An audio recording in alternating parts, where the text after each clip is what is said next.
नमस्ते दोस्तों। आज हम आपके लिए ला रहे हैं एक नया वीडियो। ये वीडियो है मकर संक्रांति पे। आप जानते हैं कि माघ और पौष माह के महीने में जो संक्रांति आती है उसका बहुत ही विशेष महत्व है। इस दिन की इस संक्रांति को किए गए दान पुण्य इन सब का कई गुना फल हमें मिलता है। तो दोस्तों, माघ और पौष महीने की संक्रांति बड़ी संक्रांति मानी जाती है। हम कोई भी दान पुण्य अगर 12 महीने के लिए झेलते तो इस संक्रांति से अगली संक्रांति के लिए उसका अपन प्रण ले सकते हैं। तो माघ महीने की संक्रांति में सुबह हमें माघ संक्रांति को हमें सुबह जल्दी उठना चाहिए। वैसे तो हमें गंगा स्नान वगैरह या किसी तीर्थ स्थान पर स्नान करने जाना चाहिए, पर दोस्तों अभी कोरोना का माहौल है। अभी कोरोना बहुत ज़्यादा वापस हर जगह फैलने लगा है। तो ऐसे माहौल में हमें तीर्थ पे या गंगा स्नान पे जाना बहुत मुश्किल है और हमें जाना भी नहीं चाहिए, क्योंकि उससे हमारी भी सेफ्टी रहेगी और लोगों की भी सेफ्टी। तो अपनी सेफ्टी को ध्यान में रखते हुए हमें अभी इस तरीके के स्नान ध्यान के लिए नहीं जाना चाहिए। तो इसके लिए दोस्तों मैं आपको एक उपाय बताती हूँ जिससे आपको गंगा स्नान जितना ही पुण्य मिल जाएगा। तो आप दोस्तों सुबह जल्दी उठिए, करीबन सूर्योदय से पहले ही आपको उठना है। और आप सूर्योदय से पहले उठ के और एक बाल्टी में पानी लीजिए, उसमें थोड़ा सा गंगा जल डालिए और थोड़े उसमें आप काले तिल डालिए और उस पानी से आप स्नान कर लीजिए। तो बहनों, जब आप इस पानी से स्नान करेंगे तो आपको गंगा स्नान जितना ही पुण्य मिल जाएगा।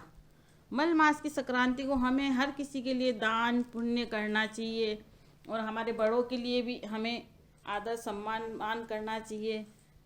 तो इस संक्रांति का इतना विशेष महत्व है दोस्तों कि इस दिन किए गए दान का हमें कई गुना विशेष फल मिलता है। तो दोस्तों, सबसे पहले नहा धो के हमें हमारे बुज़ुर्गों, हमारे बड़ों, हमारे सास ससुर, हमारे माता पिता को प्रणाम करना चाहिए। दोस्तों, माना गया है कि माता पिता का स्थान भगवान से भी ऊपर है। तो इस दिन उठ के, वैसे तो हमें रोज़ ही अपने माता पिता का सम्मान करना चाहिए, उनका आशीर्वाद लेना चाहिए, पर संक्रांति के दिन सुबह जल्दी उठ के नहा धो के और सबसे पहले हमें अपने माता पिता सास ससुर का आशीर्वाद लेना चाहिए। उसके बाद हमें फिर अपने भगवान की पूजा पाठ ध्यान जो भी करना है, भगवान के जो भी अपन को पूजा पाठ करनी है वो करें। उसके बाद अपने संक्रांति वाले अपने जो भी आपको दान पुण्य करना है आप उसके तैयारी करें। तो दोस्तों, संक्रांति पे कई तरह के दान पुण्य होते हैं, उसमें से मैं आपको कुछ विशेष दान पुण्य या कुछ ऐसी विशेष बता रही हूँ जिससे कि हम घर पे ही अपना कर लें। सबसे पहले माता पिता सबसे बड़े होते हैं, तो हमें कोई भी सास ससुर वगैरह हो, सबसे पहले हमें उनके लिए करना चाहिए। तो इसमें एक होता है कि सोए हुए ससुर जी को जगाना। तो उस दिन संक्रांति के दिन हम सुबह जल्दी उठ जाएं, नहा लें धो लें, आराम से अपनी पूजा पाठ करें। उसके बाद हम ससुर जी को पलंग पे लेटने के लिए कहें, वो पलंग पे लेट जाएं। फिर हम एक नारियल लें, नारियल लेके और पलंग के चारों कोणों को खटखटाएं। तो बहनों, जब हम उसको चारों कोणों को खटखटाएं तो फिर ससुर जी उठ के बैठ जाते हैं। फिर उसके बाद हम ससुर जी को मिठाई कपड़े वगैरह दे के, पैसे वगैरह दे के और उनका आशीर्वाद लें। इसी तरह हमारी सासू जी के लिए भी हम निकालें। तो सासू जी के लिए भी हम बेस निकालें, उस पर रोली टिक्की वगैरह सब मेहंदी वगैरह रख के और उस पर पैसे रख के और सासू जी को भी दे के कपड़े और उनसे भी प्रणाम करें। तो ये एक पहला हो गया इसमें। दूसरा है दोस्तों घाट पाठ करना। घाट पाठ में मतलब ये होता है कि हम अपने अच्छी समृद्धि के लिए करें। तो बहनों, इसमें आप सुबह जल्दी उठिए, जल्दी उठ के आप स्नान ध्यान कीजिए। उसके बाद में आप अपने घर के बाहर थोड़ा सा गोबर ला के रखिए, उस गोबर पे जल का छींटा दीजिए। जल का छींटा देने के बाद आप उस पर 60 टिक्की लगाइए, चावल चढ़ाइए, उस पर आप जो भी थोड़ी सी घेवर मिठाई वगैरह उसका भोग लगाइए और उसको जल से सींचिए। और उसको जल से सींचते हुए आप बोलिए, सींचूंगी मैं घाट पाट, पाऊंगी मैं राजपाट। इस तरीके से आप बोलते जाइए और उसको सींचते जाइए। तो दोस्तों, ये आप इस संक्रांति से लेके और जब वापस ये संक्रांति आती है आपको तब तक ये रोजाना करना है। मैं समझ सकती हूँ कि महिलाओं के लिए रोज़ाना इस तरीके से करना मुश्किल होता है, तो आप हर महीने की संक्रांति के दिन 30 दिन की पूजा एक ही दिन कर सकते हैं। तो आप हर महीने की संक्रांति को आप ये 30 दिन की पूजा एक दिन कर लीजिए। जब आपकी ये 12 महीने की संक्रांति से संक्रांति तक ये पूजा हो जाए, उसके बाद में आप इसका उद्यापन कर दीजिए। इसके उद्यापन में चांदी का लड्डू, मिठाई, कपड़े वगैरह आप बेस निकालिए सासू जी का, और उसके ऊपर आप ये सारा सामान रख के और सासू जी को दीजिए और उनके पैर छूइए, उनका आशीर्वाद लीजिए और उनको प्रणाम कीजिए।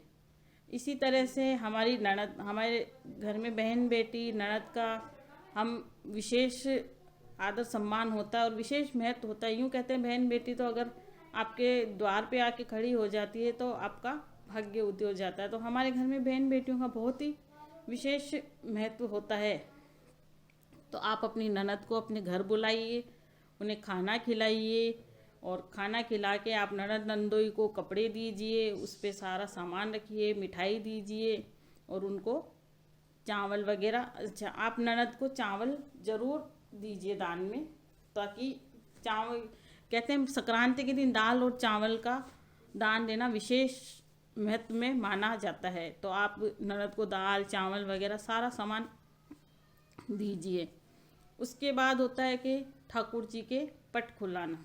तो ठाकुर जी के पट खुलाने के लिए हमें सुबह सुबह जल्दी उठ के स्नान ध्यान करके और ठाकुर जी के मंदिर जाना चाहिए। मंदिर जाते समय आप एक पर्दा ले जाइए, मिठाई ले जाइए, ठाकुर जी की पोशाक, उस पर मेवा, मिठाई, रुपए ले जाइए और आप मंदिर में जाके ठाकुर जी के पट खुलवाइए। तो आप पहले ये पर्दा लगवा दीजिए, फिर आप पंडित जी से ये पर्दा हटवा के पट खुलवाइए। उसके बाद में आप ठाकुर जी को घेवर, मिठाई, मेवों का भोग लगाइए, रुपए चढ़ाइए और ठाकुर जी को प्रणाम कीजिए और पट खुलवाने का गीत गाइए।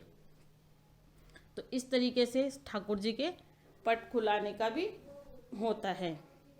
फिर होता है सासू जी को सीढ़ियाँ चढ़ाना।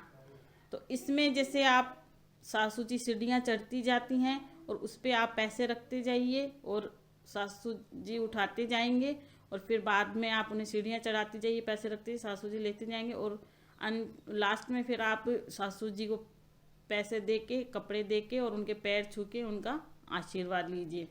तो दोस्तों मल मास की संक्रांति में दान, मतलब आपको हर किसी को, चिड़िया, पक्षी, जानवर, गाय, आपको सबको दान इस पूरे महीने में ही दान करना चाहिए। पर संक्रांति के दिन ये विशेष दान पुण्य का दिन होता है। तो इस दिन किए हुए दान पुण्य का आपको बहुत अधिक फल मिलता है और इसका बहुत महत्व होता है। तो दोस्तों आप इस संक्रांति के दिन ज़्यादा से ज़्यादा दान पुण्य करने की कोशिश कीजिए और आप पक्षियों को, गायों को घास खिलाना, आप तो ये सब आप दान करते रहिए। और भी दोस्तों मैं आपको संक्रांति के, ये तो मैंने आपको कुछ ही जानकारी संक्रांति के बारे में दी है। इस संक्रांति के कई दान, कई पुण्य हैं और कई इसके विशेष वो महत्व है। मैं आपको आगे और वीडियो में इन सब चीज़ों की जानकारी देती रहूँगी। हाँ, अगर आपको संक्रांति के बारे में कुछ विशेष जानकारी चाहिए किसी बारे में, तो दोस्तों आप मुझे कमेंट्स बॉक्स में लिख के बताइए और तो मैं आपको आगे फिर उसके बारे में जानकारी दूंगी। और दोस्तों इसी तरह मैं आपके लिए धर्म से, अपनी संस्कृति से जुड़ी, व्रत त्योहारों से जुड़े और कई वीडियो आपके लिए लाती रहूँगी, आपको बताती रहूँगी। और आपको अगर कुछ और भी चाहिए तो आप मुझे कमेंट बॉक्स में लिख के बताइए। तो दोस्तों अगर आपको मेरा ये चैनल, आपको अगर मेरी ये बातें अच्छी लगी और आपको मेरा ये सब संक्रांति के बारे में बताना अगर आपको पसंद आया, तो आप मेरे चैनल को लाइक कीजिए, सब्सक्राइब कीजिए। और इसी तरह मैं आपको और भी जानकारियाँ देती रहूँगी व्रत त्योहारों के बारे में अपने। और अगर आपको संक्रांति के बारे में भी कुछ और आपको विशेष जानकारी चाहिए तो आप मुझे कमेंट बॉक्स में लिख दीजिएगा। तो दोस्तों मैं आपको फिर उसी हिसाब से और जानकारी दे दूँगी। तो दोस्तों आज के लिए इतना ही। नमस्ते दोस्तों। तो मैं आपको और आगे जानकारियाँ देती रहूँगी।